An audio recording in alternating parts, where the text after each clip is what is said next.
प्रकार का बिल है?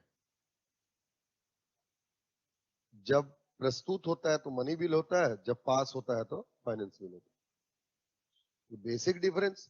मनी बिल क्या है? जिसमें मनी मैटर्स हो, टैक्सेशन वगैरह। और उसके बाद जब आप सरकार अपनी स्कीम्स को उसमें जोड़ती है, टैक्स प्रपोजल को ऐड करती है, तो फाइनेंस बिल बन जाता है।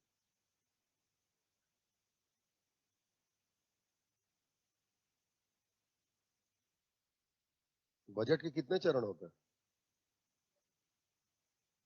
5 चरण होते हैं।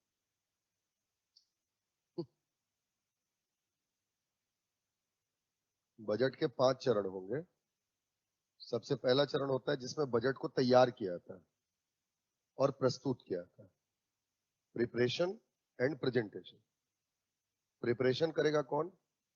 Finance minister. एक्चुअल भारत सरकार की तरफ से वित्त मंत्री, वित्त मंत्री, है ना। और प्रस्तुत करेगा कहां पर? लोकसभा में। क्यों Lok Sabha? Because during the presentation it is a money bill.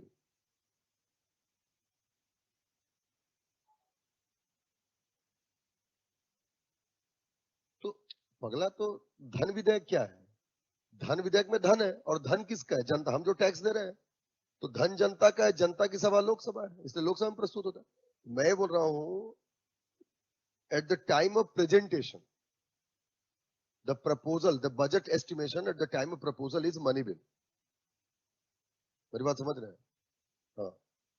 तो लोकसभा में प्रस्तुत होगा, ये फर्स्ट उसका फेज हो गया। जैसे प्रस्तुत होता है, आप देखोगे कि जो वित्त मंत्री होता है वो बजट भाषण देता है, बताता है, पढ़ करके बताता है। ये प्रेजेंटेशन है। प्रेजेंटेशन लोकसभा में होता है, इसका एक कॉपी जो है राज्यसभा को भेज दिया जाता है। जो इसकी कॉपी होगी सारे राज्यसभा के मेंबर्स को भेज दी जाएगी। अब जब प्रस्तुत हो गया, तो जब सब कोई देखेंगे, जब बजट भाषण हो जाता है, उसके बाद फिर बजट पर चर्चा होती है, discussion on budget. This is the second stage of budget.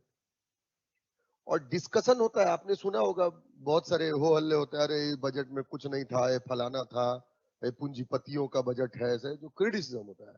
But इसमें बजट प्रस्तुत बस होता है, मतलब बजट पर चर्चा बस होती है, कोई वोटिंग नहीं होती। वोटिंग हो तो फायदा हो, तो वोटिंग नहीं होती। इसलिए बजट के सारे चरणों में जिस चरण को हटाए जाने की बात चल रही है वो यही है। और जो सेकंड स्टेज ऑफ बजट, ये जो दूसरा चरण है जिसमें चर्चा होती है, it is adopted from Britain. Britain से लिया गया है, ब्रिटेन का परंपरा है ये, जो दूसरा चरण है।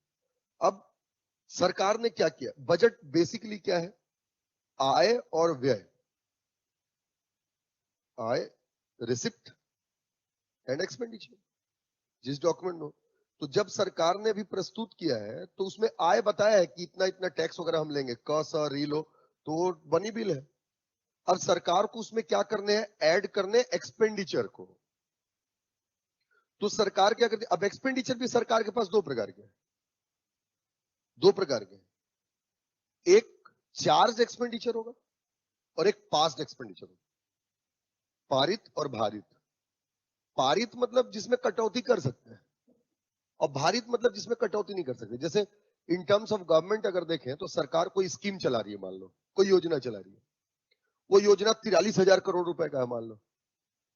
तो सरकार को लग रहा है नहीं यार, अभी देश की स्थिति इतनी अच्छी नहीं है, तो 43,000 करोड़ नहीं, 40,000 करोड़ नहीं, तो कटौती कर सकते हैं। तो जैसे प्रस्तुत हुआ पहला चरण, दूसरे चरण में चर्चा हुआ। अब तीसरे चरण में जो वित्त मंत्रालय होता है, सारे मंत्रालयों को बोलता है कि भाई तुमको 1 साल के लिए कितने पैसे चाहिए, मांगो। क्योंकि हर मंत्रालय अपना योजना चलाएगा, उसको चाहिए पैसे। तो सारे मंत्रालय फिर वित्त मंत्रालय से पैसे मांगते हैं तीसरे चरण में। तो जब आप किसी से पैसे मांगे, तो दो तरीके हो सकते हैं।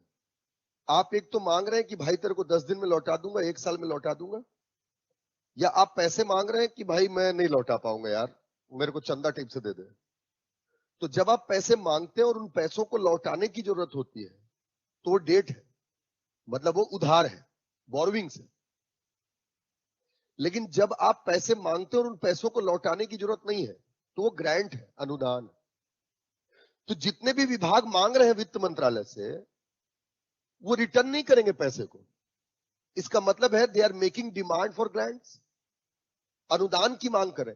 और जब आपको कोई बोल रहा है कि भैया पैसा दे दो तुमको 1 साल में लौटा दूंगा, तो आप जितना मांगेगा उतना दोगे, क्योंकि उस पर आपको ब्याज मिलेगा। लेकिन जब कोई चंदा मांग रहा है आपसे, आपको पता है सामने वाला लौटाएगा नहीं, मतलब वो अनुदान है, तो आप चाहोगे कि कम से कम दें। सेम सरकार के साथ भी होती है। तीसरे चरण में सारे विभाग सरकार से अनुदान की मांग करते हैं, तो सरकार क्या करवाती है, इसी अनुदान की मांग पर मतदान करवाती है कि देना चाहिए कि नहीं देना चाहिए। इसीलिए तीसरे चरण को अनुदान की मांगों पर मतदान का चरण कहते हैं। ठीक है, stage for voting on demand for grants. बता रहा हूं ना। अब जितने विभाग हैं उन्होंने अपने अनुदान की मांग की, और हर मांग को सुनना है और उसको पास करना है तीसरे चरण में। मेरी बात समझ पा रहे हो? अब अनुदान की मांग को पास होना है, इस तीसरे चरण के लिए केवल 26 डेज होते हैं, 26 दिन बस, 26 दिन। और विभाग कितने हैं वर्तमान में? 85 डिपार्टमेंट्स हैं, 85। और सोचो 85 विभाग, वित्त मंत्रालय को छोड़ दो, 84 विभाग अनुदान की मांग करेंगे। आप इतने सारे लोग हो ना, आप सब विभाग हो गए मान लो, आप अनुदान की मांग कर रहे हो, तो क्या करना है? 26 दिन के भीतर हर विभाग के अनुदान की मांग को सुनना है, चर्चा होनी है, वोटिंग कराना है। समझ रहे हो? अब ये अनुदान की मांग के चरण में क्या 26 दिन में 85 विभाग के अनुदान की मांग पर मतदान करवा पाना संभव नहीं है? संभव है? नहीं है। इसलिए क्या करती है सरकार कि जितने पर हो पाया उतने को तो करवा लेती है, और जिन पर नहीं हुआ उसको ऐसे ही पास कर देती है। ये गलत हुआ कि नहीं हुआ? समझ रहे हो? और इसी अस्वस्थ परंपरा को गुलेटिन कहा जाता है।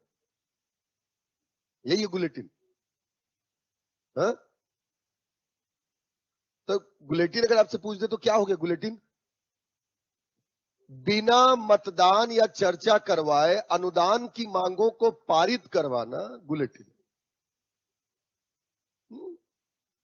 अब यहीं पर क्या होगा, जैसे अनुदान की मांग पर मतदान करवाए तो लगेगा, किसी का लगेगा भाई सही है तो पास कर दो, लेकिन किसी का लगेगा कि भाई गलत है, इतना पैसा नहीं देना है, तो कटौती करना पड़ेगा, कट करना पड़ेगा। और ऐसे कट नहीं होगा, कट करने के लिए भी प्रस्ताव लाया जाएगा। इसी चरण में कट मोशन लाया जाता है, कटौती प्रस्ताव, कटौती प्रस्ताव लाया जाएगा। ये कटौती प्रस्ताव 3 प्रकार का होता है। पीईटी दिए हो इंजीनियरिंग के लिए, प्री इंजीनियरिंग टेस्ट, तो पीईटी, और जो नहीं होगे नहीं दिए होगे सर। पीईटी 3 प्रकार कट मोशन होता है। PET, P for policy cut motion, E for economic cut motion, and T for token cut motion. Policy नीतिगत कटौती प्रस्ताव, इकोनॉमी मितव्ययिता कटौती प्रस्ताव, और टी से टोकन सांकेतिक कटौती प्रस्ताव। पॉलिसी कट मोशन तो इसको पीईटी 1, एक्स और 100 ऐसे याद करो। पॉलिसी कट मोशन में जितना भी अनुदान मांगा गया होगा उसको काट करके 1 रुपया दिया जाता है। मान लो आपसे 1 लाख रुपए किसी ने मांगा, भाई 1 लाख रुपए दे दे यार, मेरे को मां कसम बहुत जरूरत है। आप उसको देना नहीं चाहते और ना भी नहीं बोल पा रहे हो, तो आप तुरंत ढूंढे कहां गया यार, जेब में से निकाले 1 रुपए का सिक्का उसको दे दिए। मांगा है 1 लाख, आप दे रहे हो 1 रुपया, तो वो आपकी पॉलिसी समझ जाएगा ये देना नहीं चाहता। ठीक वैसी जो मिनिस्ट्री ऑफ फाइनेंस होती है वो पूरी कट करके 1 रुपए देती है। This is called policy cut motion. उसके बाद इकोनॉमी कट मोशन, मितव्ययिता कटौती प्रस्ताव। मितव्ययिता का मतलब है जितना जरूरी हो उतना काटो।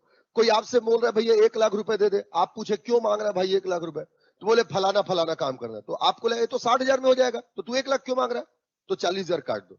मतलब जितना जरूरी हो उतना दो, एक्स रुपए काटा जाता है। इसमें एक्स की वैल्यू कुछ भी हो सकती है। और लास्ट में सांकेतिक कटौती, उसमें 100 रुपए काटा जाएगा। किसी ने 5,000 करोड़ मांगा है, आप 100 रुपए काट दिए। मतलब आप उसको ये दिखाना चाह रहे हो भैया जो तुमने मांगा है हम दे तो रहे, लेकिन गलत है ये। मतलब सरकार दर्शाती है कि ये गलत है तुम्हारा जो मांगा। अब देखो सारे विभाग मांग रहे हैं, विभाग का मंत्री कौन है? जो सरकार में है, और सरकार किसकी होती है? जो बहुमत में है। अगर वो मांगा है और कटौती प्रस्ताव पारित हो रहा है, इसका मतलब सरकार बहुमत में नहीं है, और जब सरकार बहुमत में नहीं है तो सरकार को त्याग पत्र देना पड़ेगा, कटौती प्रस्ताव पास हो जाए तो। समझ में? अब ये तो एक खर्चा था जो योजना पर हुआ, अब यहां से पास हुआ तो अब एक और खर्चा है सारे विभागों को। क्या? वित्त मंत्रालय को एक और खर्चा देखना है। देश में राष्ट्रपति है, उपराष्ट्रपति है, प्रधानमंत्री है, सारे सांसद है, इतने सारे ब्यूरोक्रेट्स हैं, IAS, IPS, deputy collector, DSP, अब पूरे आपका चपरासी से लेकर के ऊपर तक के ब्यूरोक्रेट्स हैं, सबको वेतन भी तो देना है, हर विभाग को। समझ रहे हो? तो अभी जो ऐड हुआ अनुदान की मांगों से, वो पारित व्यय था जिसमें कटौती कर सकते थे। अब जोड़ेंगे भारित व्यय जिसमें सारे वेतन भत्ते आएंगे। आपको आज डिप्टी कलेक्टर के बतौर आपको अपॉइंट किया जाता है, आपका वेतन 1 लाख रुपए है, तो कल काट थोड़ी देगा, 50,000 पर थोड़ी लेगा, उतना तो देना ही पड़ेगा ना। तो अब क्या करते हैं, चौथे चरण में आकर के जो यहां से पास हुआ, यानी पारित व्यय मिल गया, पास एक्सपेंडिचर, और अब इसमें वेतन भत्ते यानी भारित व्यय को जोड़ेंगे। जब पारित व्यय और भारित व्यय दोनों को जोड़ देते हैं तो एक नया विधेयक बनता है, उसको बोलते हैं विनियोग विधेयक, एप्रोप्रिएशन बिल, और यह है 4th स्टेज। समझ रहे हो?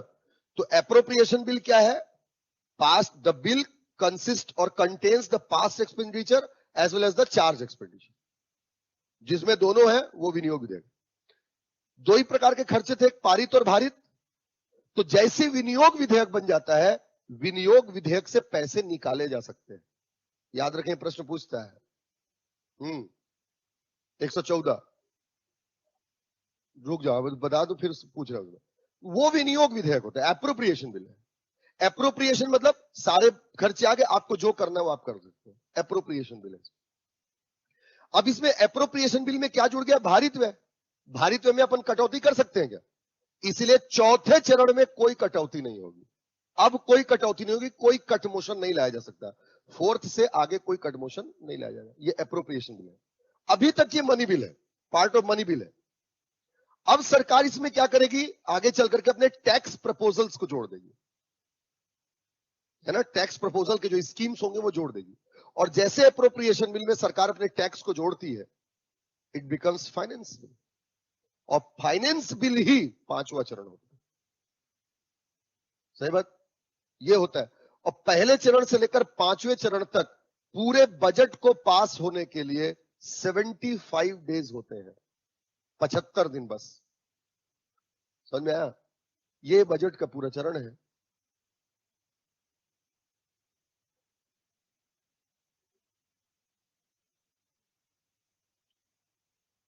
वो स्टाइफंड है आपका, सैलरी नहीं, वो स्टाइफंड पर है। शुरुआत में जो अभी नियुक्ति के लिए किया गया है ना, वो आप अभी जैसे मान लो अभी जो कल ही दीक्षांत हुआ है, पीओपी हुआ डीएसपी का, तो वो जो डीएसपी बने अब उनको इसी स्लैब में रखा जाएगा। तो वो जो अभी आपको प्रोबेशन पीरियड, जो 2 साल का प्रोबेशन पीरियड है, उस 2 साल के प्रोबेशन पीरियड में आपको सैलरी नहीं मिलती, स्टाइफंड मिलता है। तो स्टाइफंड कट हो सकता है, सैलरी कट नहीं होगी। हाँ, स्टाइफंड मतलब क्या है? आपको जीने खाने के लिए पैसा दे रही है सरकार। हाँ हाँ हाँ, वही वही स्टाइफंड, स्टाइफंड कट हो सकता है ना। ये होता है बजट का पूरे 5 चरण। अब बजट में बढ़ाया भी तो था आप लोगों को, जैसे बजट मान लो, बजट के जो 5 चरण हो गए। अब बजट में बेसिकली होता क्या है, जैसे बजट प्रस्तुत किए तो बजट में क्या है, आय और व्यय का लेखा जोखा, रिसिप्ट एंड एक्सपेंडिचर।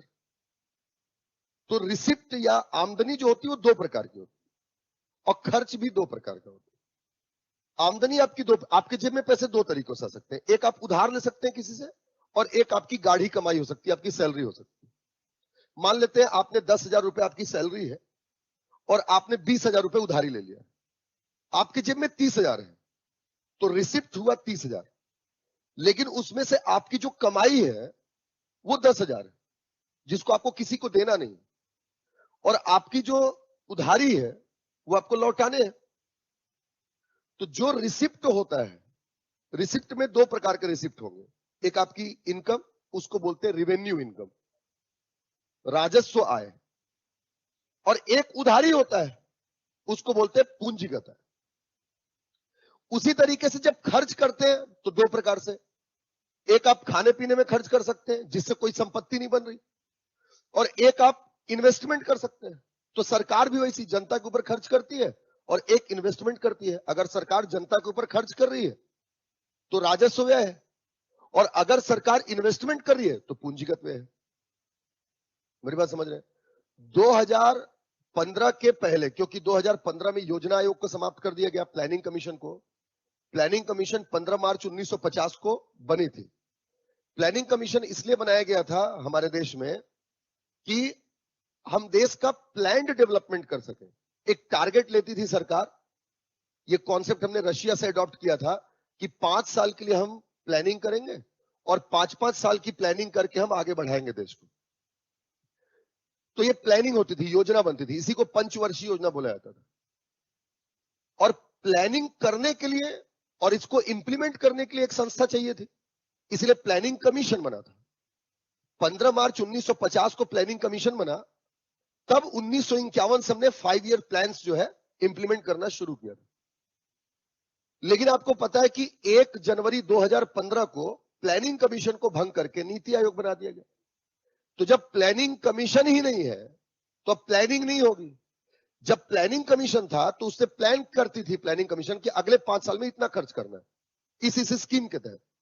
इसलिए पहले बजट में जो एक्सपेंडिचर होता था वो प्लान्ड एक्सपेंडिचर और नॉन प्लान्ड एक्सपेंडिचर होता था, क्योंकि प्लानिंग में जितना खर्च करना है जो प्लानिंग कमीशन ने किया है, और जो प्लानिंग कमीशन ने नहीं किया उस पर जो खर्च करना है, ऐसे डिस्ट्रीब्यूट होता था। लेकिन अब प्लानिंग कमीशन नहीं है, इसीलिए अब प्लान्ड और नॉन प्लान्ड एक्सपेंडिचर को रिप्लेस कर दिया गया है same revenue and capital expenditure. तो अब बजट में आपको revenue income, capital income, revenue expenditure, capital expenditure मिलेगा। तो अब जो है राजस्व व्यय और आपका पूंजीगत व्यय आता है, अब योजनागत और गैर योजनागत व्यय नहीं आता, क्योंकि अब योजना ही नहीं बन रही। समझ में आया? अब नीति आयोग है, नीति आयोग ने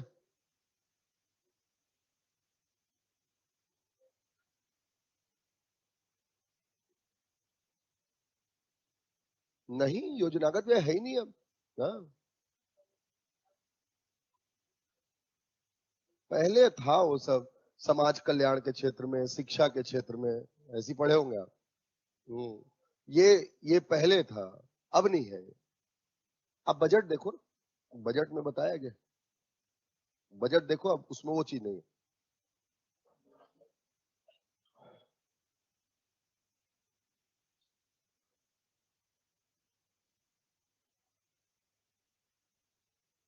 क्या पढ़ाने वाला था जो, क्या पढ़ा रहे?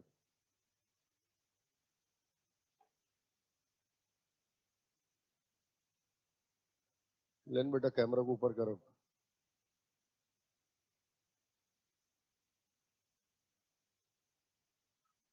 हाँ, संरचना।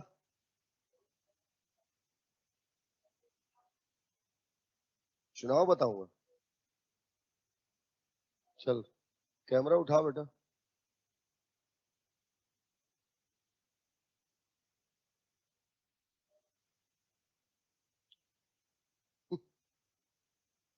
अब मैं कुछ लिखना चालू कर दूंगा तो कैसे होगा?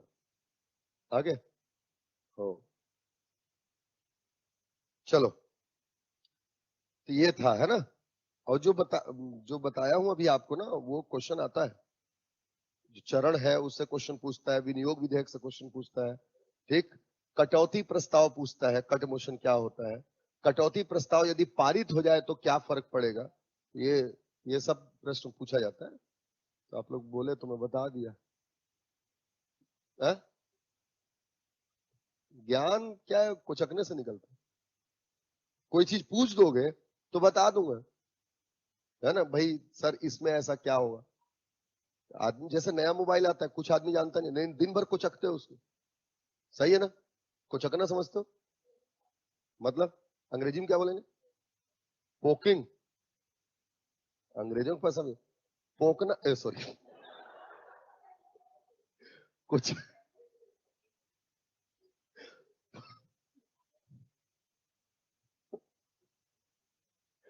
अच्छा चलो, हो गया, छोड़ो सब। कुछ नहीं।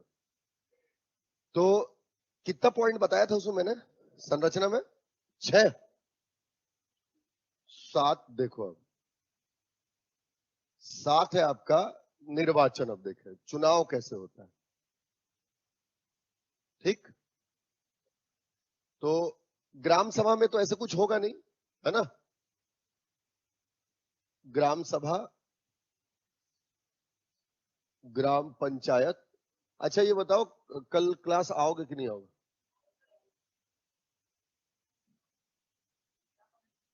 जो बोलो।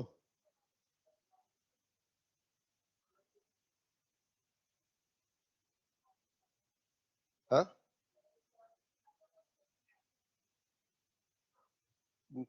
एग्जाम है? किस चीज का एग्जाम है? हाँ? टेट का? सब बन जाओ कह रहे तुम लोग? हाँ?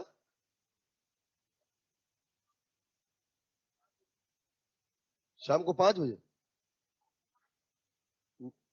9 से 5 बजे तक एग्जाम है?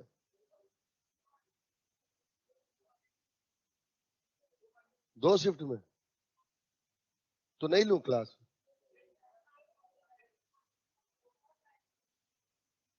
कितने लोग नहीं देने वाले हैं? नहीं देने वाले? बस इतने ही लोग देने वाले, हाथ खड़े करो।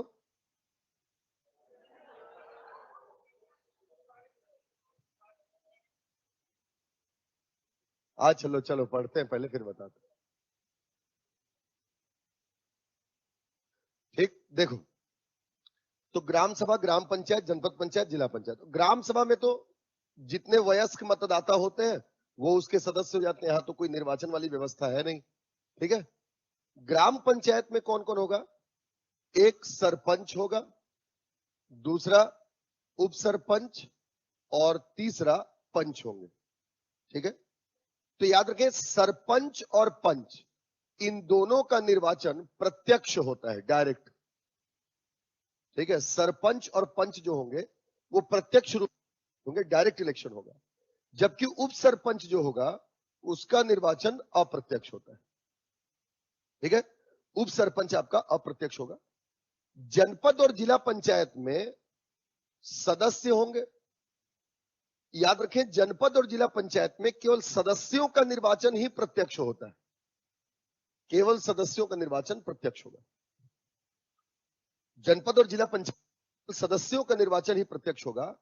बाकी इसमें जो अध्यक्ष होंगे, जो उपाध्यक्ष होंगे, इनका निर्वाचन अप्रत्यक्ष होता है, इनडायरेक्ट।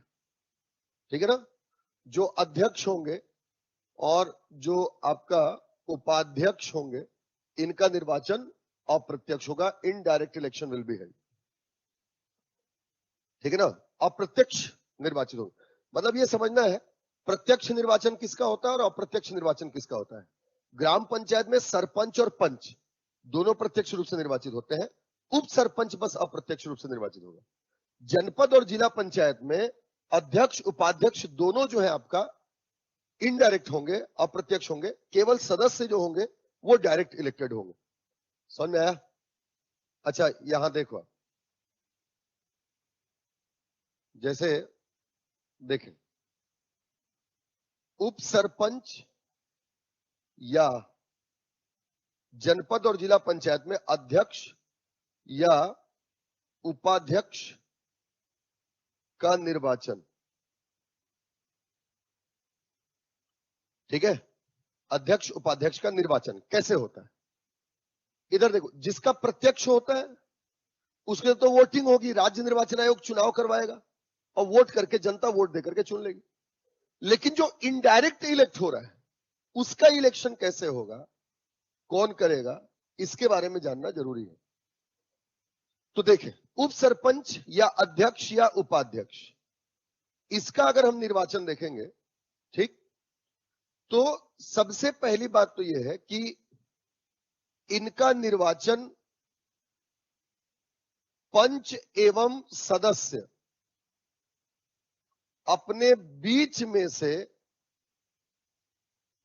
बहुमत के आधार पर करेंगे। समझ रहे हैं? इनका निर्वाचन पंच और सदस्य जो है वो अपने बीच में से बहुमत के आधार पर करेंगे। समझ में आ रही मेरी बात? उप sarpanch, president and vice president at zila panchayat and जनपद panchayat will be elected by punch and the BDC DDs among themselves, अपने बीच में से चुनेंगे। ठीक है, और कैसे चुनेंगे? बहुमत के आधार पर चुनेंगे। जैसे मान लो कि कहीं ग्राम पंचायत में 20 पंच है, ठीक है, तो 20 पंच में से जिसको 11 मिल जाए, बहुमत आधे से अधिक। समझ में आया? तो इस आधार पर चुना जाता है। जनता चुनती तो प्रत्यक्ष होता, जनता ने पंचों को चुना है, वो पंच से चुन से निर्वाचन कैसा होगा आपका? अच्छा देखिए, इस तरीके से चुना जाएगा।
लेकिन नोट क्या याद रखना है?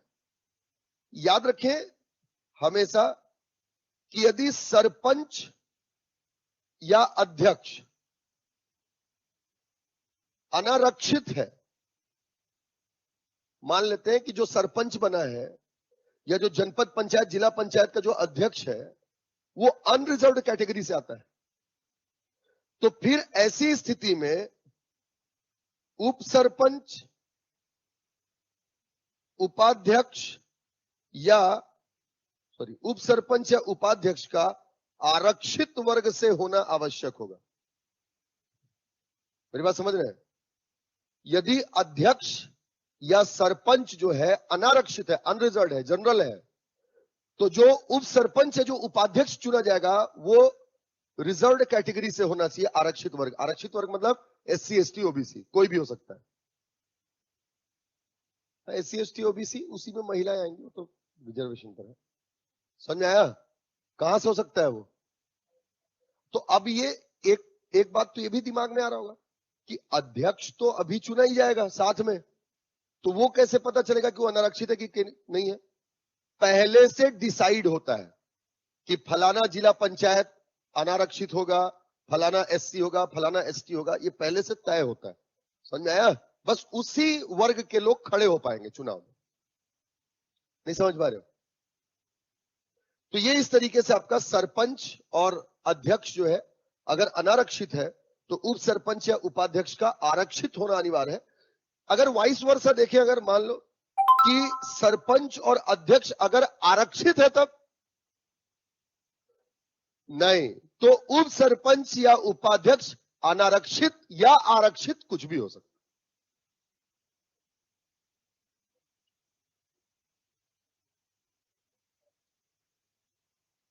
नहीं, पहले से तय होता है, जनरल के हिसाब से चलता है पहले से।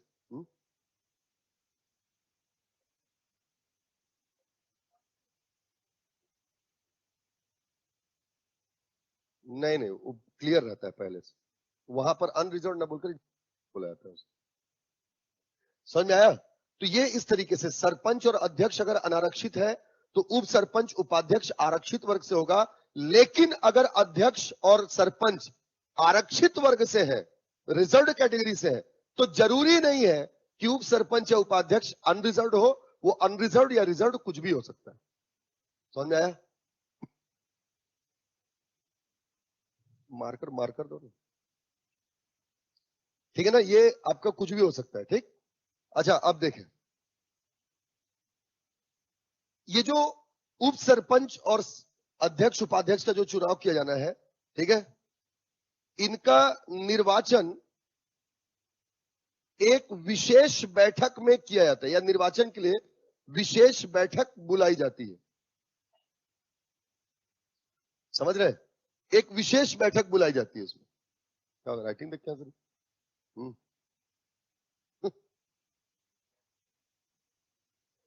देखो हर किसी की समझ में नहीं आती ना ऐसी। सुनते हैं, ठीक है। तो इनका निर्वाचन जो है एक विशेष बैठक में किया जाएगा, ठीक है ना? एक विशेष बैठक बुलाई जाएगी इनका निर्वाचन करने के लिए। याद रखें, निर्वाचन के लिए जो विशेष बैठक होगी वो सरपंच, पंच और सदस्य के निर्वाचन के पश्चात यथाशीघ्र बुलाया जाएगा। समझे? यथाशीघ्र मतलब जितनी जल्दी जल्दी हो सके, ठीक है। And this special assembly shall be invited as soon as possible after the election of sarpanch, panch and members. समझ रहे? जैसे उनका चुनाव हो गया तो उनका चुनाव कंप्लीट होने के जितनी जल्दी से जल्दी हो सके ये विशेष बैठक बुलाई जाएगी, ताकि उप सरपंच और उपाध्यक्ष अध्यक्ष का चुनाव किया जा सके। समझ में आया? अच्छा देखो, तो ये बैठक बुलाई जाएगी, तो प्रश्न ये उठता है कि ये बैठक बुलाएगा कौन? ठीक है ना? बैठक बुलाने वाले अधिकारी, ठीक है। बैठक बुलाएगा कौन? ठीक, बैठक बुलाने वाला अधिकारी। तो आप एक चीज ध्यान रखें, ये ग्राम पंचायत है, ये आपका जनपद पंचायत है और ये आपका जिला पंचायत, ठीक। ग्राम पंचायत में ऐसी बैठक जो है आपका तहसीलदार बुलाएगा, ठीक है ना? ग्राम पंचायत के लिए जो बैठक होगी वो कौन बुलाएगा? तहसीलदार। जनपद पंचायत के लिए जो बैठक है वो एसडीओ रेवेन्यू, ठीक है ना, उपखंड अधिकारी राजस्व, या इसी को आप एसडीएम भी बोलते, ठीक है ना। और जिला पंचायत में कलेक्टर या अतिरिक्त कलेक्टर, कलेक्टर और एडिशनल कलेक्टर, ठीक है। They can invite the special assembly for election of the उप सरपंच, उपाध्यक्ष एंड अध्यक्ष। समझ में आया? ये बुलाते हैं, कौन बुलाएगा गांव में और जनपद में? एसडीओ रेवेन्यू, उपखंड अधिकारी राजस्व, ठीक है ना। और जिला में कलेक्टर या अतिरिक्त कलेक्टर। अब देखो, बुलाए, चुनाव हो गया, तो जब चुनाव हो जाएगा तो चुनाव का परिणाम जारी किया जाएगा। चुनाव के परिणाम को कहा जाएगा निर्वाचन की अधिसूचना जारी करना, ठीक है ना। चुनाव हो गया और चुनाव के बाद क्या होगा? आपका निर्वाचन की अधिसूचना जारी होगी, ठीक है ना, नोटिफिकेशन ऑफ इलेक्शन।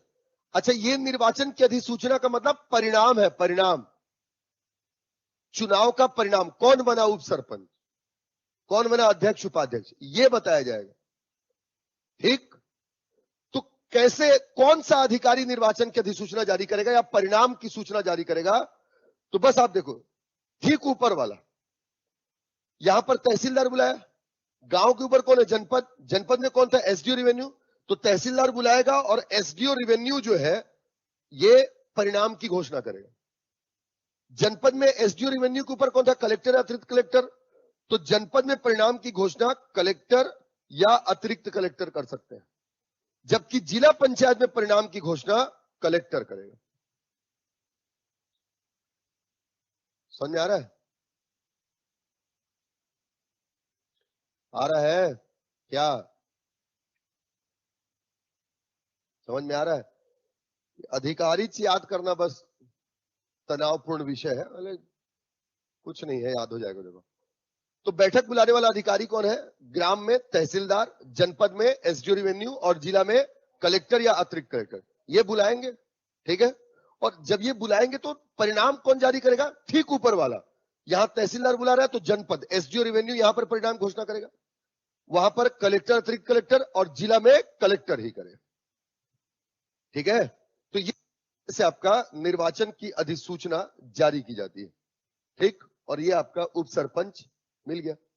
अब जब ये सब मिल गए, अपने को मिल गया ना कि नहीं मिले? भाई सरपंच मिल ही गया, पंच मिल ही गया था, उप सरपंच भी आ गया, यानी पंचायत पूरा पूरा ना।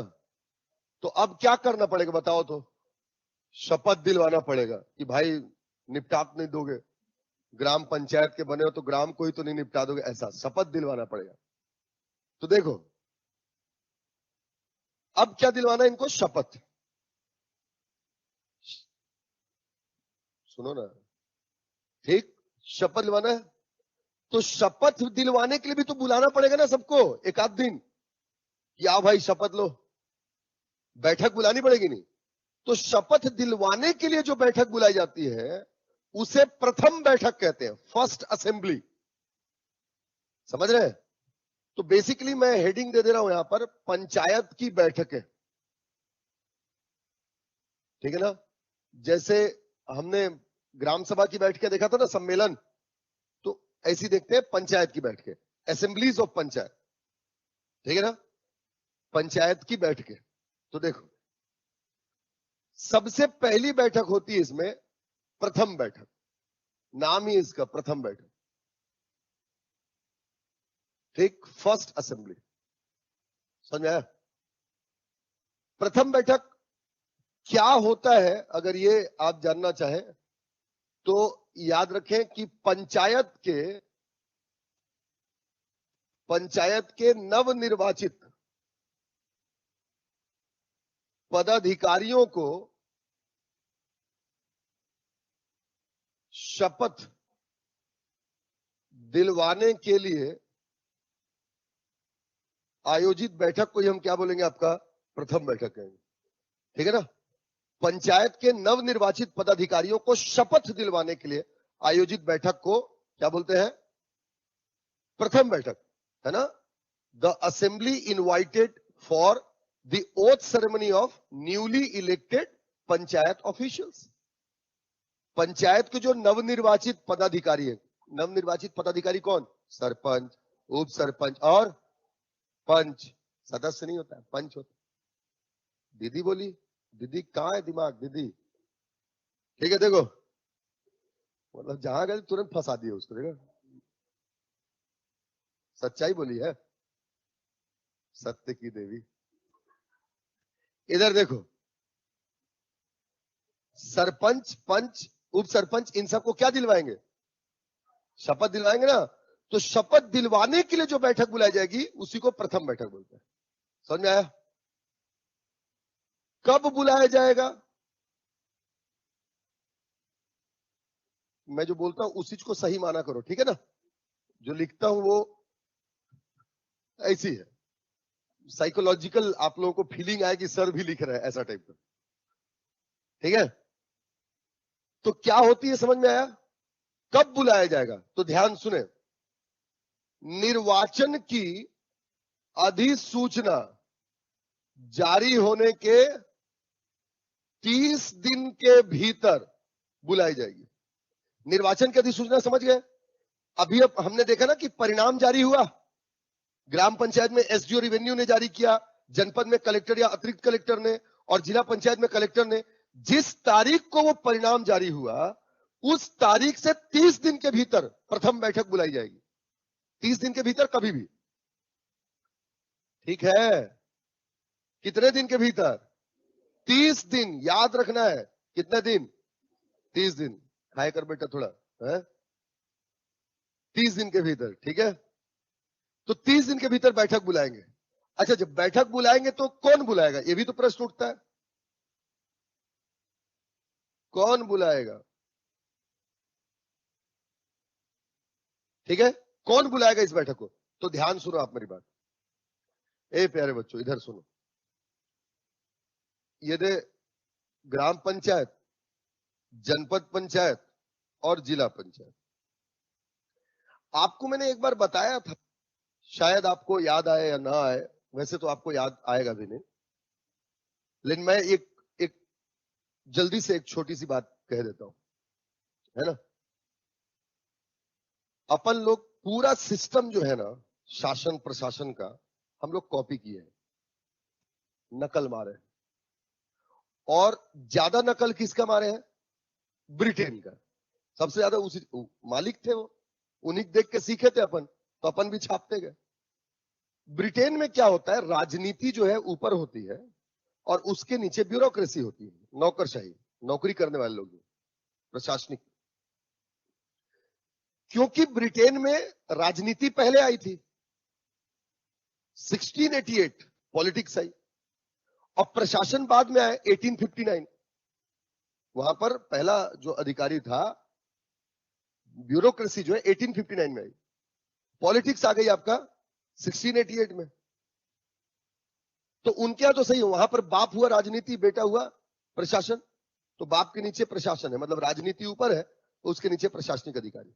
हमारा काम उल्टा है, हमारे यहां प्रशासन पहले आया 1859 में, सत्येंद्रनाथ टैगोर भारत के पहले आईसीएस, और राजनीति जो है हमारी 1947 के बाद शुरू होती है।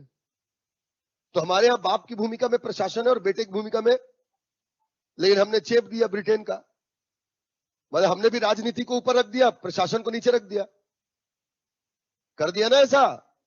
तो जब ऐसा किए तो गलत है ना भाई, बाप को बेटे की जगह रख दिए, बेटे को बाप की जगह रख दिए, ऐसा कर दिए, तो कैसे अब सुधरेगा ये सब चीज? अब हो तो गया है ना। कल को आप डिप्टी कलेक्टर रहोगे, इतना पढ़ करके गए हो, भले जैसे भी पढ़े होगे, ठीक है, रट्टा मार के भी बन गए मान लो, तो आप पढ़े लिखे हो, मान लो कि कोई ऐसा आपको मिल जाता है राजनीति से जो कुछ भी नहीं पढ़ा हुआ है, लेकिन आपको उसको मानना, सलूट मानना है, साहब मंत्री महोदय बोले, आपको मानना पड़ेगा। मैं जो बोल रहा हूं समझ में आ रहा है? तो हमारे यहां हो तो गया ये सब, हमने कर दिया, लेकिन अब इसको बैलेंस कैसे किया जाए? तो एक तरीका लगाए कि जहां जहां राजनीति होगी, अब भाई बेटे को बाप की जगह रख दिए, बाप को बेटे की जगह रख दिए, तो फिर ठीक है बेटा रहे वहीं पर, लेकिन बाप को भी तो बाजू में रहना पड़ेगा समझाने के लिए, ये गलत हो रहा है, ये गलत है, ऐसा। तो हमारे यहां क्या किया गया कि पॉलिटिक्स के इक्विवेलेंट ब्यूरोक्रेसी को भी रखा गया हर लेवल पर। जो प्रशासनिक अधिकारी होते हैं उनको सचिव कहा जाता है, सेक्रेटरी, और जो राजनीति से आते हैं उनको मंत्री कहा जाता है। मंत्री जहां बैठे मंत्रालय, और जहां पर अधिकारी बैठे वो सचिवालय, इसलिए हर जगह आपको मंत्रालय और सचिवालय दिखेगा। ये हर लेवल पर है। राजनीति से प्रधानमंत्री आता है, तो प्रधानमंत्री को बैलेंस करने के लिए कैबिनेट सेक्रेटरी, मंत्रिमंडलीय सचिव होता है। मुख्यमंत्री है तो मुख्य सचिव है, गृह मंत्री है तो गृह सचिव है, रेल मंत्री है तो रेल सचिव है। इसी को आगे बढ़ा करके पंचायत लेवल में भी लेकर के गए। वहां पर राजनीति से सरपंच आ रहा है, उप सरपंच आ रहा है, उसको बैलेंस करने के लिए ग्राम पंचायत का सचिव होगा।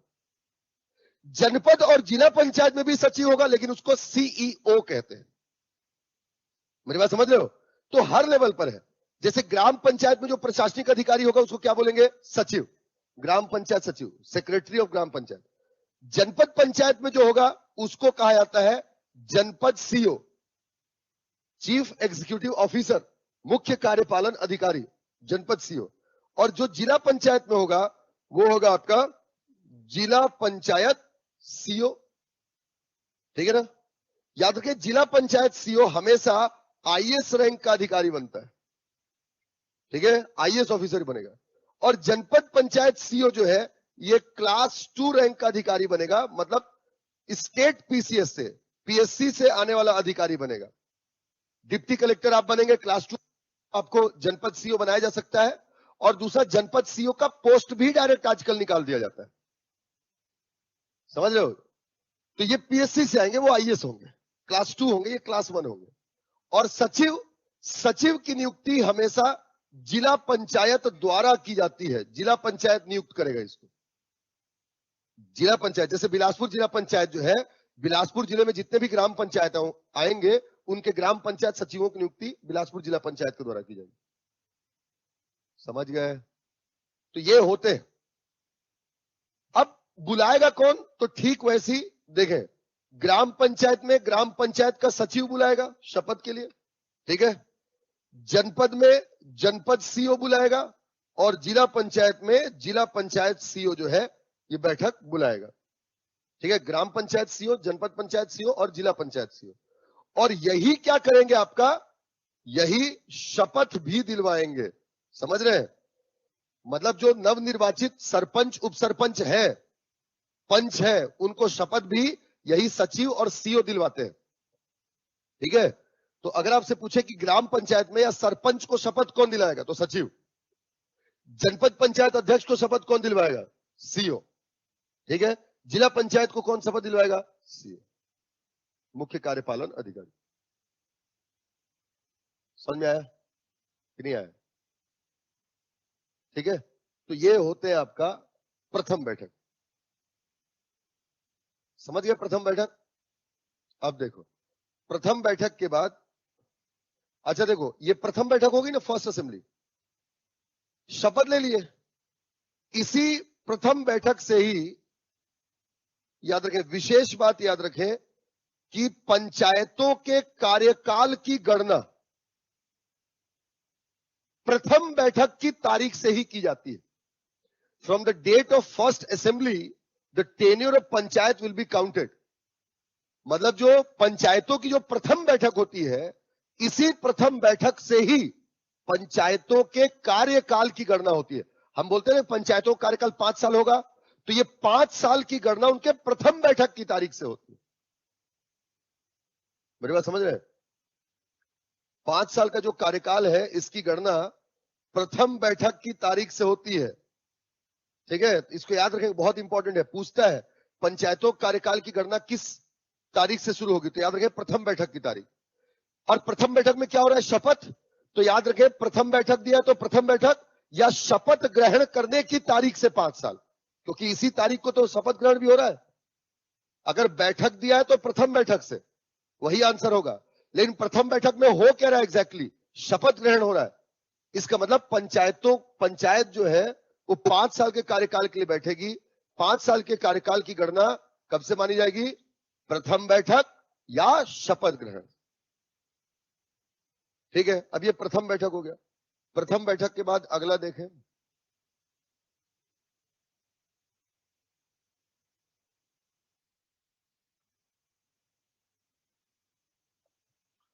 ठीक। प्रथम बैठक, उसके बाद दूसरा इसमें सामान्य बैठक। एक तो प्रथम बैठक होता है, एक सामान्य बैठक होगा, है ना। सामान्य बैठक नहीं होगा, प्रथम बैठक और सामान्य बैठक क्या होता है? याद रखें, हर माह में एक बार बुलाई जाने वाली बैठक। शपथ के लिए जो बुलाए वो प्रथम बैठक, लेकिन हर महीने में एक बार जो बैठक बुलाई जाए उसको सामान्य बैठक बोलते हैं। जनरल असेंबली, ठीक है ना। General assembly will be invited in every month, ठीक है ना। हर महीने में एक बार बुलाया जाएगा। समझ पा रहे? याद रखिए, जो सामान्य बैठक होती है, अगर आपसे प्रश्न पूछ दे कि इसको बुलाता कौन है, तो याद रखें इसको बुलाएगा हमेशा सरपंच, ठीक है। मतलब ग्राम पंचायत में सरपंच और जनपद और जिला पंचायत में अध्यक्ष जो है इसको बुलाता है, ठीक है। ग्राम पंचायत में जो सामान्य बैठक होगी उसको सरपंच बुलाएगा, जनपद और जिला पंचायत में जो सामान्य उसको अध्यक्ष बुलाएगा। लेकिन एक खास बात समझो, मान लीजिए कि पिछली बैठक हुए 25 दिन बीत गए, हर महीने में बोल रहा है, फिक्स तारीख नहीं बोल रहा कि 30 दिन के भीतर नहीं बोल रहा है। जनवरी महीने में, फरवरी महीने में, मार्च महीने में, अप्रैल महीने में, हर महीने में बुलाएगा। हो सकता है जनवरी में 1 जनवरी को बुला लिए और फरवरी हो सकता है 28 फरवरी को बुला, ऐसा भी हो सकता है। मतलब हर महीने में एक बार होना चाहिए, ड्यूरेशन फिक्स नहीं है। मान लेते हैं कि पिछली बैठक बुलाई गई 1 जनवरी को और अगली बैठक फरवरी में होनी है। 25 दिन बीत गए, लेकिन सरपंच ने अगली बैठक की तारीख वारीख की घोषणा नहीं की। तो अगर 25 दिन बीत जाए और सरपंच तारीख या समय स्थान किसी भी चीज की घोषणा ना करे, इन शॉर्ट अगर दूसरी बैठक को ना इत्तला करे, तो ऐसी स्थिति में 25 दिन के बाद ग्राम पंचायत में सचिव और जनपद और जिला पंचायत में सीईओ जो है वो पंचायत की बैठक को बुला सकते हैं, यानी वो समय और स्थान तय कर देंगे। नहीं आया समझ?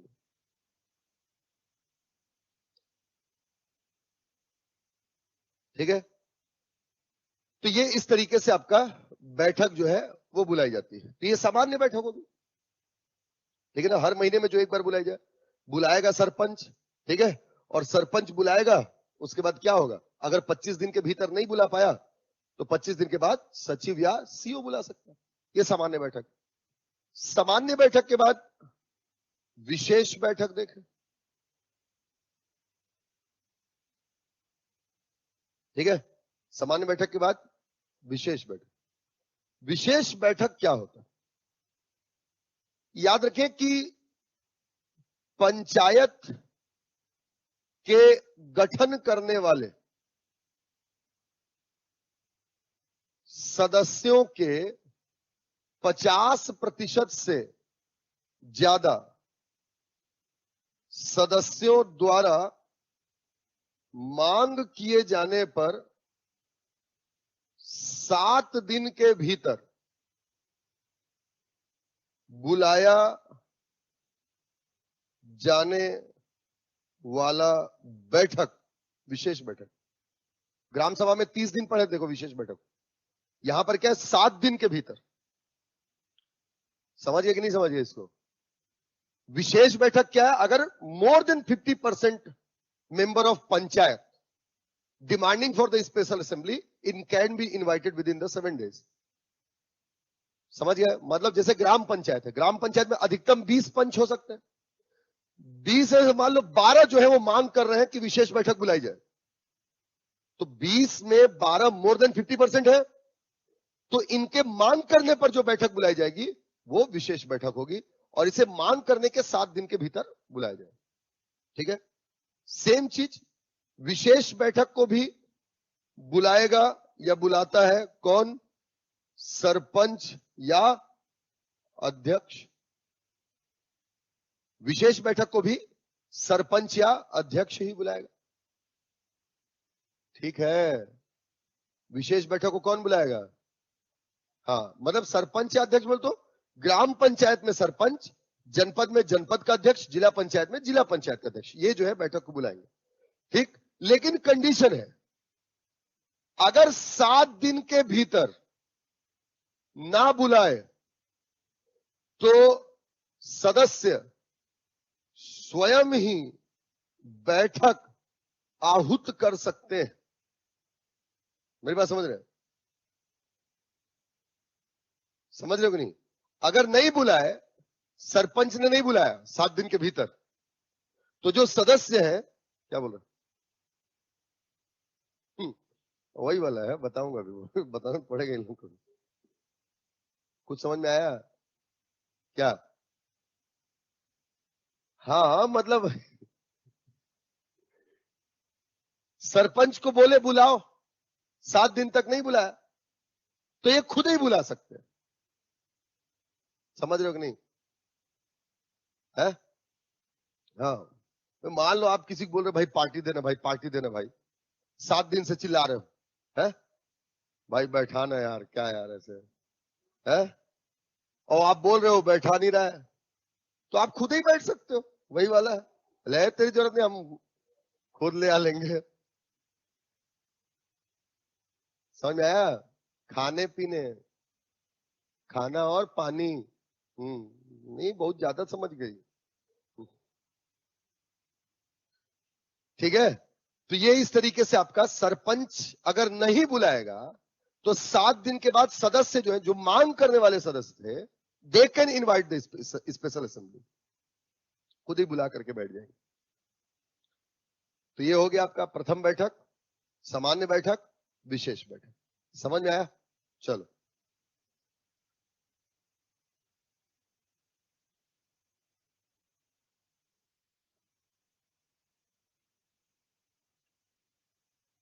देखो, हा? क्या बोल रहे? आहूत करना मतलब बुलाना, इनविटेशन, निमंत्रण। और भाई बैठते हैं ऐसा वाला, बताऊंगा नहीं, खत्म नहीं हुआ ना अभी। अरे तिलकधारी,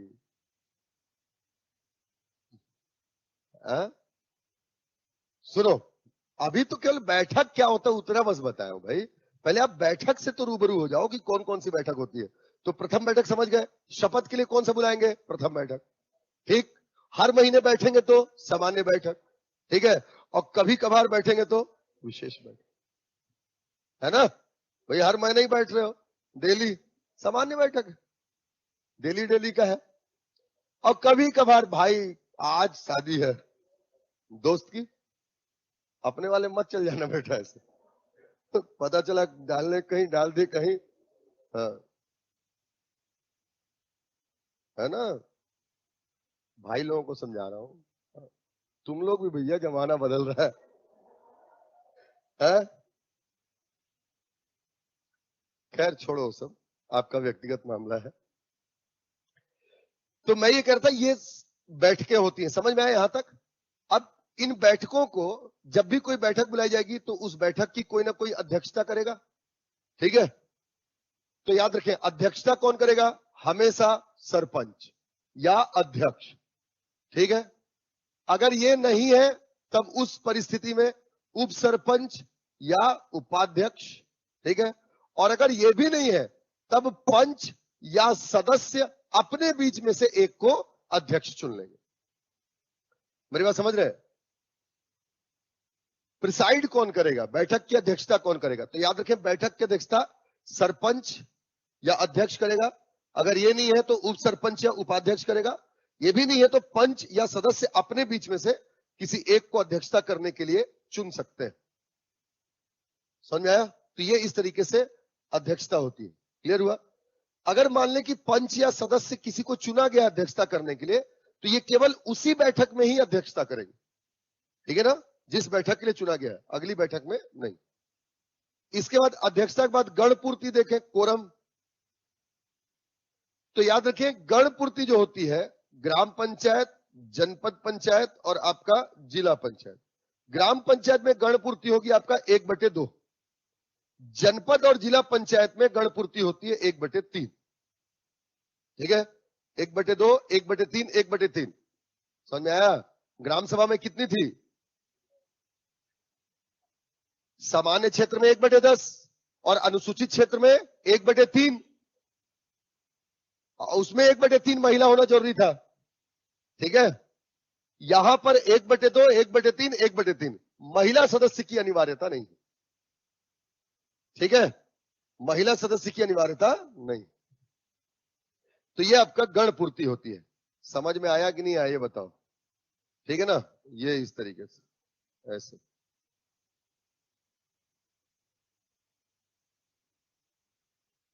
ठीक है। तो ये आपका 1/2, 1/3, 1/3। लेकिन गण पूर्ति ना मिले तो कुछ नहीं होगा। गण पूर्ति ना मिले तो बैठक स्थगित। स्थगित बैठक वैसी 30 दिन के भीतर बुलाएंगे, जैसे ग्राम सभा में बताया था ना, 30 दिन के भीतर बुला लेंगे स्थगित बैठक। स्थगित बैठक में गण पूर्ति की आवश्यकता नहीं है। क्लियर?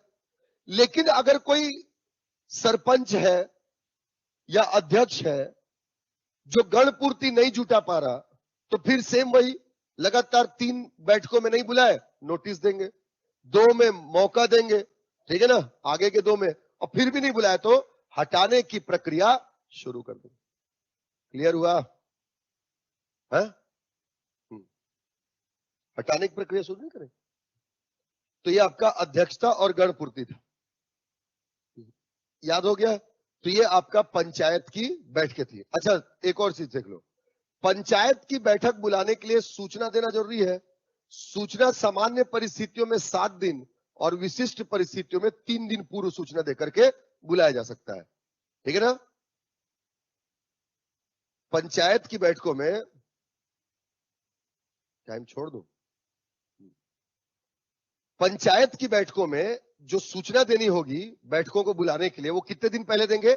7 दिन पहले। सामान्य परिस्थितियों में, विशेष परिस्थितियों में 3 दिन पहले, ठीक है ना। 7 दिन पहले और 3 दिन पहले। चलो, तो पंचायत की बैठकें हो गई। क्या बचा अब इसमें?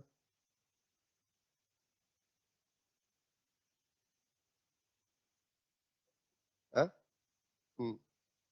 तो अब देखो, पंचायत देख लिए, संरचना देख लिए, कौन कौन होते हैं देख लिए, निर्वाचन देख लिए, उप सरपंच का निर्वाचन देख लिए, शपथ देख लिए, इनका शपथ कौन दिलवाता है, सारी बैठकें देख लिए, गणपूर्ति देख लिए, ऑलमोस्ट अपना पंचायत खत्म।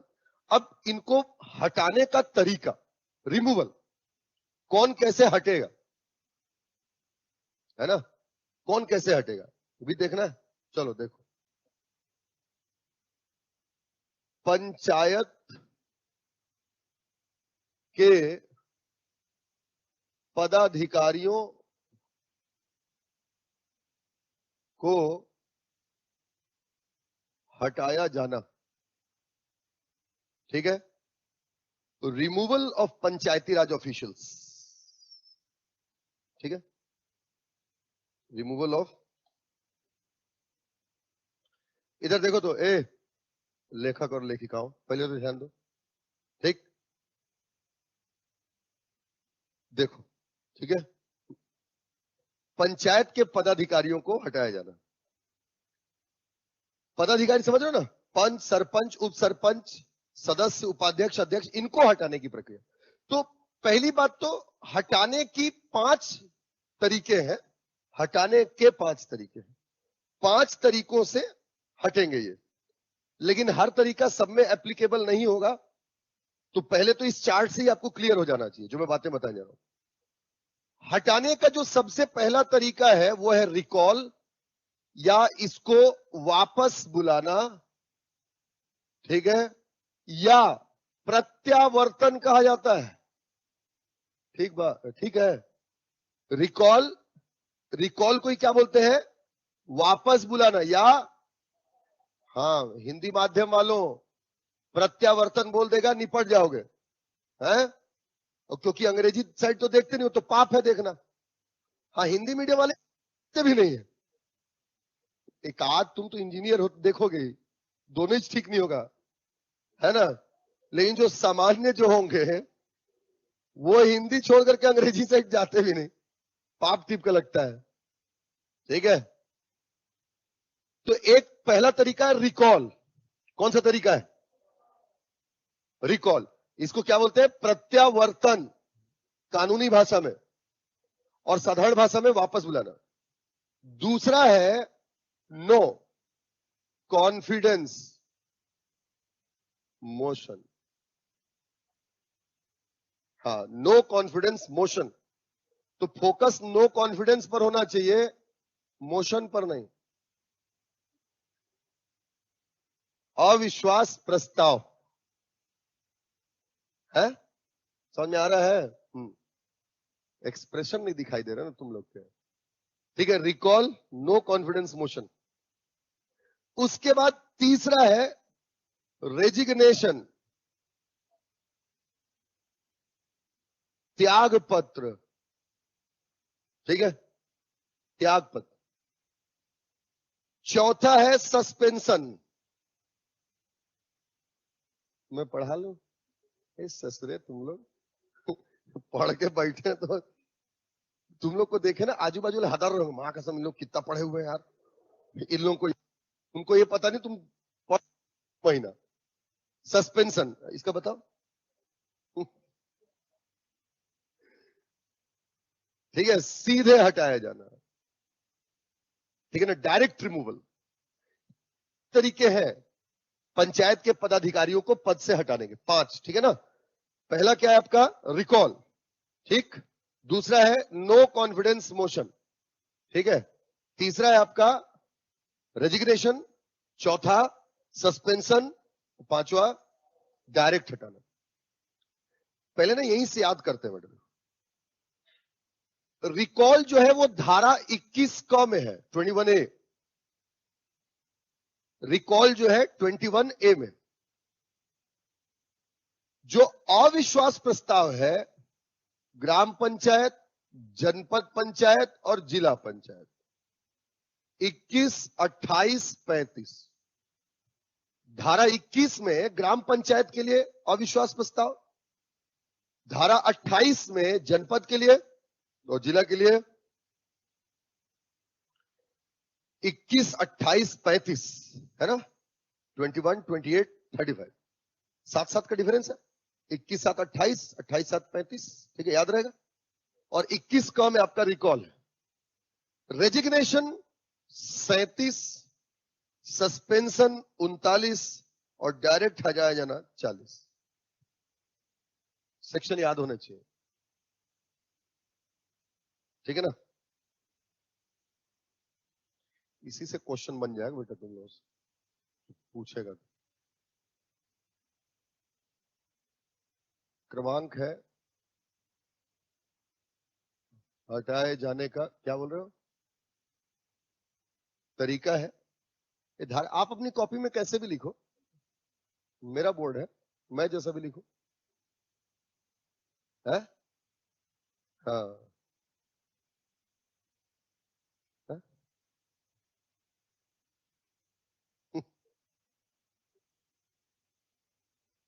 मेरे को एक बहुत सीनियर, एक बहुत स्कॉलर मिले, मैं क्लास ले रहा था आज में, 2017 की बात है। बहुत सीनियर, मतलब रविशंकर शुक्ला विश्वविद्यालय में थे वो। वो मतलब कुलपति तक से रिटायर हुए थे। उन अपने बेटे को लेकर के आए थे एडमिशन के लिए, मतलब राजेंद्र नगर ब्रांच में, रायपुर में जब चलते थे। तो वो बैठे थे, क्लास को देखे थे मेरी। मैं उस समय शायद कॉन्स्टिट्यूशन ही पढ़ा रहा था, नहीं इकोनॉमिक्स पढ़ा रहा था शायद। तो बैठे क्लास में और केवल मेरे से मिलने के लिए रुके हुए बहुत देर तक।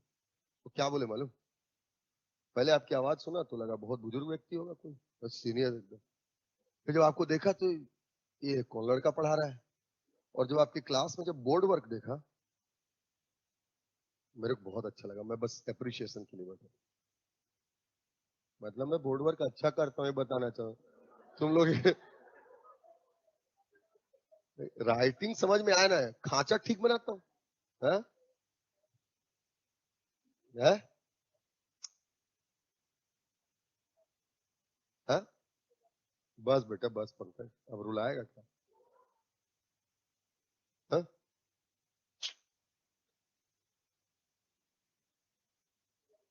ऐसे बुजुर्ग आदमी को 18 हर किसी के सामने थोड़ी बोलते रहूंगा।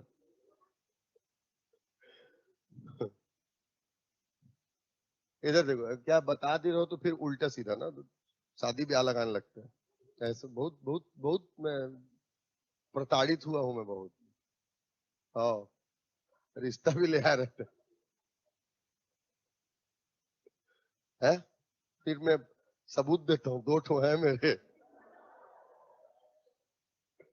फिर सामने वाला, नहीं नहीं आप दूसरे को दिखा दे रहे हैं मुझे, 1 2 बार हुआ है। चलो आओ देखो, किसको हटाया जाएगा, है ना। क्रमांक, हटाए जाने का तरीका, धारा है। मजा है, अरे मजा आ रहा कि नहीं। हाँ,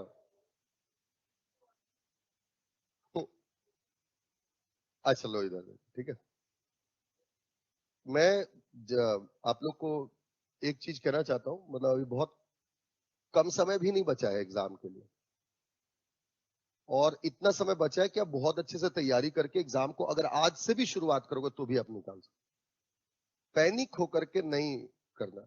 आपको अगर कुछ भी, मतलब मैं जैसे इस तरीके से मैं पढ़ा रहा हूं, आप देखो कभी भी आप मेरे को ये नहीं देखोगे कि मेरे ऊपर सिलेबस का बहुत ज्यादा लोड है और मैं एकदम फटाफट फटाफट निपटाते जा रहा हूँ।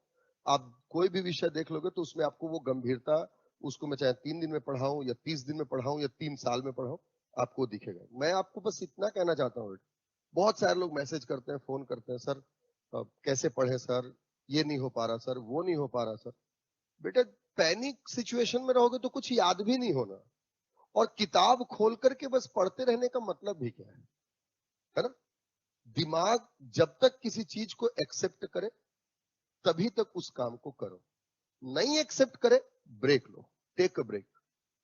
और जब आप ब्रेक लोगे ना, रिफ्रेश होकर के पढ़ोगे, ठीक? मतलब हड़बड़ा करके नहीं, छोड़ करके नहीं, पढ़ने का तरीका चेंज करो। समझ रहे मेरी बात को? पढ़ने का तरीका बस चेंज करो। अभी इन लोगों की कॉपी आप लोग देखना, बहुत कोई अलग मतलब डिफरेंस आपको नहीं दिखेगा, कंटेंट वाइज कोई डिफरेंस आप नहीं दिखेगा, लेकिन पढ़ाने के हिसाब से आपको डिफरेंस दिख जाएगा। इतना तक आने तक इन लोग मेरे ख्याल से लगभग 15-20 दिन लग गया था ना तुम लोग को जब पढ़ा रहे थे? हाँ, तो वही बात को मैं आप लोग को बता रहा हूं बेटा कि मतलब अभी का सिचुएशन ऐसा है, हम सब कुछ कर सकते हैं। आजू बाजू ये जो माहौल चल रहा है, थोड़ा सा ये पैनिक सिचुएशन जो चल रहा है, मतलब कोविड को लेकर के, सिक्योरिटी सेफ्टी फर्स्ट है, सुरक्षा रखो, लेकिन कुछ होगा नहीं, कोई परेशान होने वाली बात नहीं है। इंसान अपने पॉजिटिविटी से सारी चीजों को समाप्त कर सकता है, मुझे ऐसा लगता है भाई, ठीक? अगर आपके अंदर पॉजिटिविटी है तो आप सारी चीजों को काउंटर कर सकते हो, और अगर आपके अंदर केवल नेगेटिविटी है तो आप साधारण सी चीज को भी काउंटर नहीं कर पाओगे, है ना? बिलीव इन योर सेल्फ कि मैं जो करूंगा मुझे कुछ नहीं होगा, मैं सारे प्रिकॉशन ले रहा हूं, स्वस्थ रहूंगा। पढ़ाई करो बिना पैनिक हुए, बिना चीजों को किए। अभी का समय ऐसा है, जो इंपॉर्टेंट सब्जेक्ट है उनको जरूर पढ़ो, ठीक है? जो इंपॉर्टेंट सब्जेक्ट है आपके उनको जरूर पढ़ो। जो लेस इंपॉर्टेंट लगते हैं, एक आध दिन उनका समय बनाओ कि एक आध दिन हम पढ़ डालेंगे। कॉन्वर्सेशन कर रहे हो, डिस्कशन कर रहे हो अपने दोस्तों से, ग्रुप में भी अगर बात कर रहे हो फोन वगैरह के थ्रू, तो उसमें आप उस टॉपिक को पढ़ सकते हो जो आपको टफ लग रहा है। आप अगर आपका ग्रुप वगैरह होगा और आप टेलीफोनिक कन्वर्सेशन के थ्रू अगर पढ़ाई करते हैं तो बेस्ट वे होता है। किसी का साइंस बहुत अच्छा होगा, किसी का पॉलिटी बहुत अच्छा होगा, किसी का छत्तीसगढ़ बहुत अच्छा होगा, किसी का इकोनॉमी बहुत अच्छा होगा। तो कोई अगर आपका ऐसा दोस्त है जिसमें आप वीक हो, उसको ज्यादा अच्छे से आता है, आप कॉन्वर्सेशन करो उससे, उस चीजों को समझो। समझ रहे? मतलब बिना पैनिक हुए एग्जाम को निकाला जा सकता है। दूसरी बात, लोग 50 तरीके बताते हैं ना पढ़ने के, ये तरीका वो तरीका, इतना घंटे पढ़ने चाहिए, उतना घंटे पढ़ने चाहिए। मेरा मानना शुरू से ही रहा है कि अगर आप ये सोचते हो कि आपको कितना घंटे पढ़ना चाहिए, तो घंटा आपका सिलेक्शन नहीं हो सकता।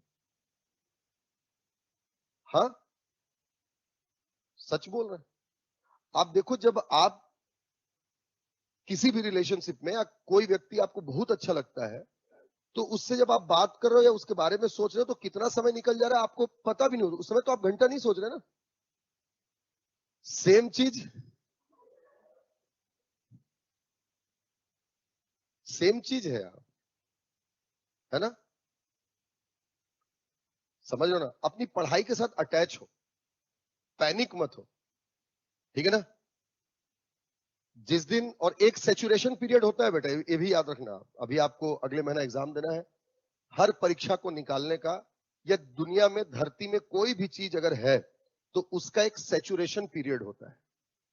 उस सेचुरेशन पीरियड को जिस दिन आप टच कर जाओगे, एग्जाम निकल जाए। हाँ, ऑब्वियस, आपको पता भी नहीं लगा आपका एग्जाम कब निकला। I have seen so many people, बहुत सारे लोगों को आज इतना लंबा अरसा हो गया पढ़ाते और लोगों को बनाते कि सबकी हिम्मत टूटे, हौसले टूटे, लेकिन हमने हमेशा ही अपनी इस बात को सच पाया कि एक सेचुरेशन लेवल तक आपको जूझना ही पड़ता है। उसके बाद आप जो एग्जाम दोगे वो निकलेगा, जो एग्जाम दोगे वो निकलेगा। समझ रहे हो? तो कभी पैनिक नहीं होना, अपने आप को कभी भी आंकना, तो मैं हमेशा कहता हूं, प्रयास से आंकना, परिणाम से नहीं आंकना, ठीक है ना? एग्जाम है 13 फरवरी को, अपने समय पर होगा, give your best, try to give your 100%। बस पैनिक होकर के, अरे हमको ये याद नहीं हो रहा, हमको वो याद नहीं हो रहा, हमारा वो छूट गया, और 3-5 तूफान और नेगेटिव लोगों से तो बिल्कुल दूर रहना। कैसे नेगेटिव लोग जानते हो? मान लो अगर मैं आपको ये दिखाना चाहता हूं कि तुम मेरे सामने कुछ नहीं हो, तो मैं आपसे वो चीज पूछूंगा जो तुमको नहीं आती, मेरे को आती है। हर व्यक्ति यही करता है। वो अभी के समय पर आपसे ऐसी चीज पूछ देगा जिसका कोई मतलब नहीं है। एक जमाना था जब स्टूडेंट्स जो होते थे, एस्पिरेंट्स जो होते थे, they were struggling with the lack of information. ज्ञान ज्यादा नहीं होता, सूचनाएं ज्यादा नहीं होती थी पढ़ने के लिए। Present scenario is completely adverse, बिल्कुल उल्टा है। Now we are struggling with the more and more information. अब आपको लगेगा ये भी पढ़ ले, वो भी पढ़ ले, फलाना पढ़ ले, ढेकाना पढ़ ले, कुछ नहीं हो सकता। और लोग ज्ञान बघारते हैं। आप YouTube में कोई भी टॉपिक आज डालोगे आपको मिल जाएगा, क्योंकि हर यूट्यूबर क्या कोशिश करता है, मैं वो डालूं जो नहीं है। मेरी बात समझ रहे हो? तो पहली बात, बिना पैनिक हुए enjoy this moment, enjoy the pressure. जो भी आप महसूस करो उसको इंजॉय करो, ठीक है? It's just an examination, nothing else. मेरी बात समझ रहे हो? Hello, it will not going to decide your future, you will decide your future. मैं आपको 100% कह रहा हूं कि आप अगर तैयारी नहीं छोड़ोगे तो आप एक दिन सफल हो ही जाओगे। आप उस दिन अपने आप को असफल मानना जिस दिन आप अपनी तैयारी करना छोड़ दो। समझ रहे हो? तो हेलो सर। परेशान नहीं होना, लाइफ है ना। चलो इसको मैं बता दूं, हेलो आ सर। गए कैसा? Hello sir. हाँ सर रायपुर से। बोलो ना।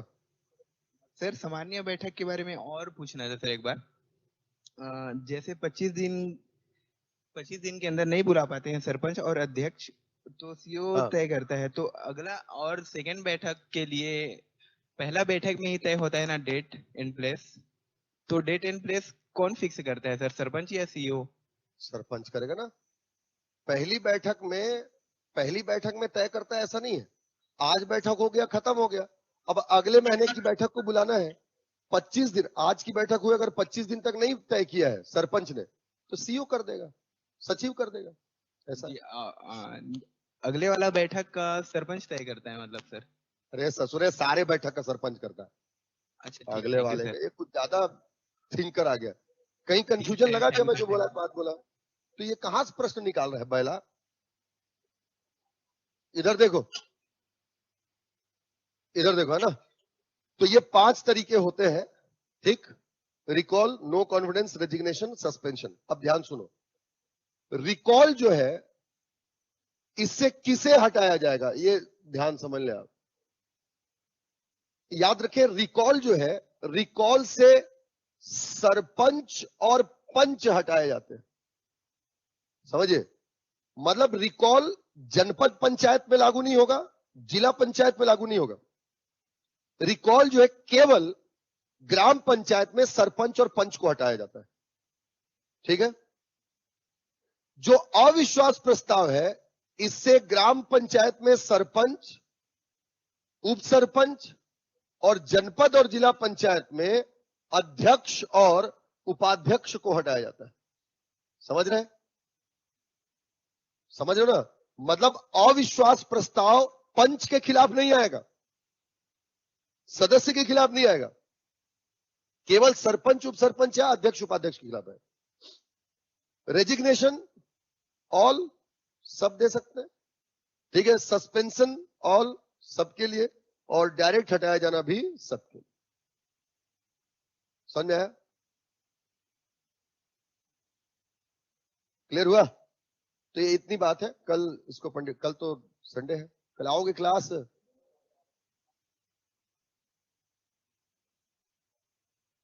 मेरा रिस्पॉन्स मैं तो लेना ही चाहता हूं ना, एग्जाम है बस।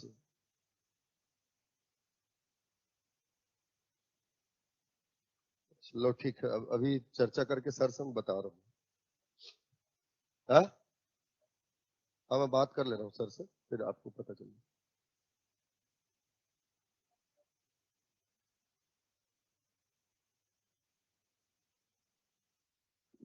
जो फूड इंस्पेक्टर की वैकेंसी आई है, देखियो ना, कल आप लोगों को बताया भी था मैंने एक्ट के लिए, हाँ?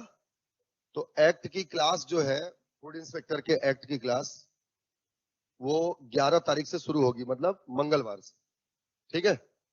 और मंगलवार मतलब सुबह 7:30 से 9 तक वो क्लास रहेगी, ठीक? अगर आप 7:30 से 9 वो क्लास करना चाहोगे या कर लेते हो तो आपके लिए बेनिफिशियल है, क्योंकि 13 तारीख को पीएससी है और 20 तारीख को वो है। पीएससी में आपका जीएस तैयार हो ही रहा है। जीएस के बाद अगर फूड इंस्पेक्टर भरते हो तो केवल एक ही चीज छूटेगा, वो है एक्ट।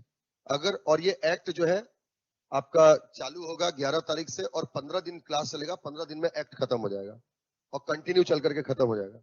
तो आप चाहोगे तो अपने टाइम को भी यूटिलाइज कर सकते हो, ठीक है, एक्ट को पढ़ करके, ठीक है? इसलिए मैं सोचा बता दूं।